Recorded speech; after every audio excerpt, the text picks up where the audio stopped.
құрметті жақсылар, адамның нәпсісі өзінің еркіне жүрсе, ешқашан жақсылыққа жетпейді. Сіз ойламаңыздар, ана психологияда айтуы мүмкін деп. Психологияда кейбіреулер айтады ғой, ойыңа келгенді істей бер. Өз басыңды ғана ойла. Өз басыңа ғана жақсылық жаса.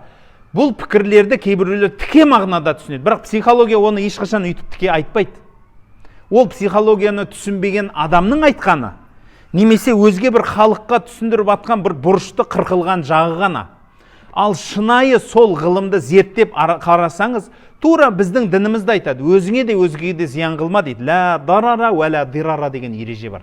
Өзіңе де өзгеге де зиян қылма дейді. Оны психологияда экологично деп айтады. Сен өз басыңды ойлау арқылы өзгеге жақсылық жасай бастайсың. Неге екенін айтайын ба? Бірнеше себептер. Үлкен тақырып болса да түсіну үшін айтып кеткім келіп жатыр. Біріншіден, психологиядағы өзіңді ойла деген мағына бұл эгоизм немесе эгоцентризм бол деген сөз емес. Эгоцентризм мағынасын ұстан деген сөз емес. Оның мағынасы пайғамбарымыздың айтқаны. Пайғамбарымыз саллаллаху алейхи вассаламнан бір кісі сұрайды: "Уа Расулалла, садақа бергім келсе кімге берейін?" дегенде пайғамбарымыз саллаллаху алейхи вассалам айтқан хадис бар. "Ибда би нафсика", өзіңнен баста дейді садақа қылуды. Жақсылық жасауды өзіңнен баста дейді.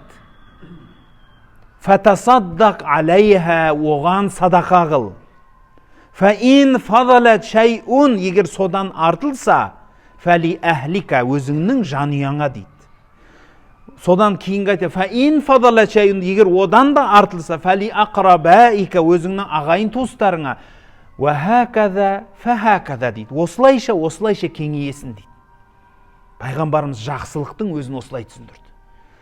Пайғамбарымыз саллаллаху алейхи вассалам ешқашан айтқан емес, өзің адасып тұрып, өзің арақ шарап ішіп әптен болып жүріп, жұртқа ақыл айт деген сөз емес. Бірінші ақылың бар ма, өзіңе айт бірінші.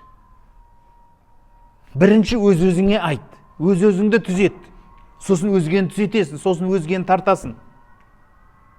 Бұның барлығы біздің дініміздің үйреткені.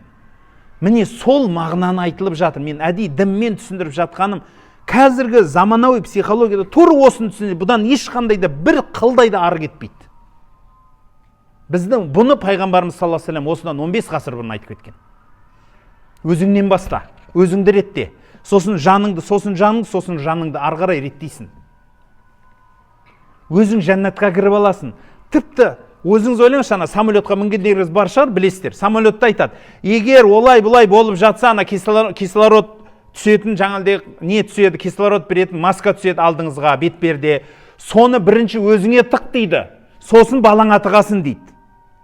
Айтпайды да, жаңағыдай бірден алда балаңның аузына тық демейді. Өйткені кислород саған жете алмай қалса, анау бала өзі әлі келмейді. Сен оны анаған тығам деп атып, сенде кислород жоқ, ода да жоқ, сен оған апарам дегенше сен өліп қалсаң, анау да өліп қалады.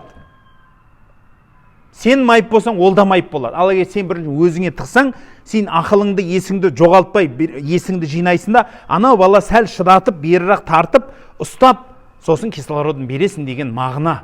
Ең қарапайымның өзі. Бұл кәдімгі сауатты ақыл менен келген дүние. Бұл ана балаңды тастай сал деген сөз емес. Бұл өте дұрыс пікір, осылай болады, шынайылық. Тек қана өзі ақылы азып, ойы тозған адам ғана басқаша жасайды. Бұл өмір осылай. Эгоизм емес, бірінші өзіңе жақсылықты арна, сосын өзгеге сол жақсылықты шашасын. Өйткені адам баласы ішіне не жинаса соны береді ғой сыртқа, түсінесіз ба? Сіз егер ішіңізге жаман нәрсені жинай берсеңіз, жаныңыздағы адамдарға жақсылық шашып атырым деп ойламай-ақ та қойыңыз. Оны істей алмайсың да. Ешқашан істей алмайсың. Өзің жаман болып тұрып, біреуге жақсылықты бере алмайсың. Өйткені адам ыдыс, ішіне не құяды, соны ғана береді. ішіне не құяды, соны береді.